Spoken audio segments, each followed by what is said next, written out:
आइए दोस्तों, अब हम जानते हैं महादेव के छठे अवतार यानी कि वीरभद्र को।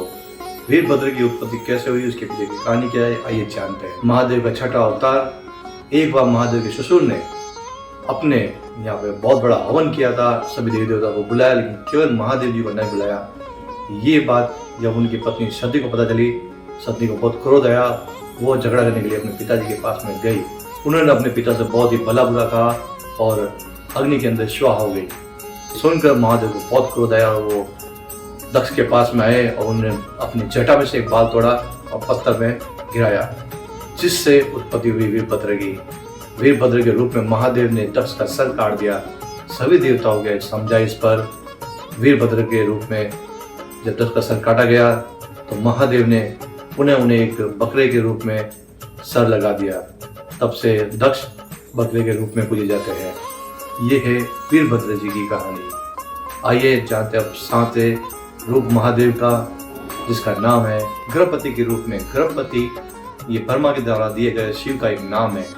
जी दोस्तों, इसकी कहानी ऐसे है कि एक बार नर्मदा के किनारे धर्मपुर नगरी में रह रहे ऋषि मुनि, जिसका नाम था विश्वामित्र, उनकी पत्नी सुजाता, दोनों ही हंसी खुशी रहते थे। उन्हें सिर्फ एक ही बात का गम था, पुत्र का।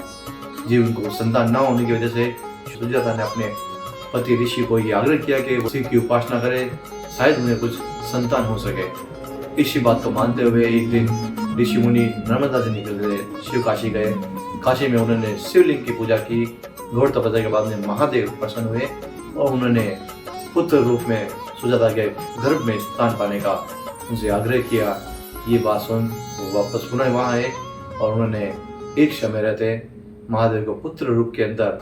ये थी कहानी ब्रह्मा के द्वारा नाम दिए गए गृहपति महादेव की कहानी। तो दोस्तों, आइए जानते हैं महादेव के 8 अवतार, जिसे हम जानते हैं ऋषि दुर्वासा के नाम से।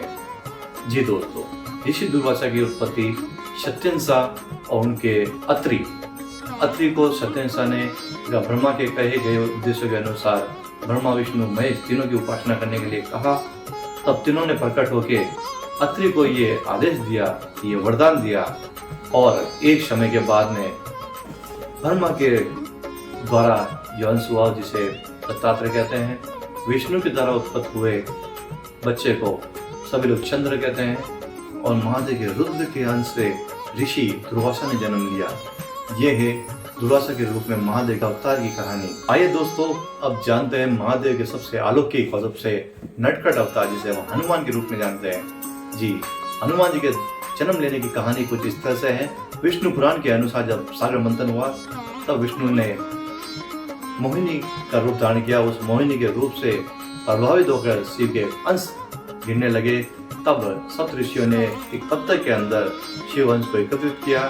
समय आने पर अंजनी के कान के द्वारा इस अंश को प्रभावित किया गया। सप्त ऋषियों के द्वारा बाद में हनुमान की उत्पत्ति हुई। ये था महादेव के 9वें अवतार हनुमान के रूप में, जो हम सबको बहुत ही आनंदित करता है।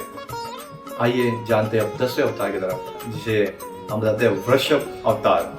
वृषभ अवतार लेने के पीछे का एक कारण ये है, विष्णु एक बार राक्षसों का वध करके संहार करके आराम के लिए वो अपने क्षीर सागर के अंदर थे।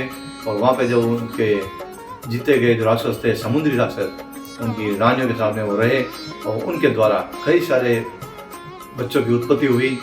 और ऐसे राक्षस और देव के मिलाप से जो बच्चे उत्पन्न हुए, उन्होंने पूरे ब्रह्मांड में हाहाकार मचा दिया।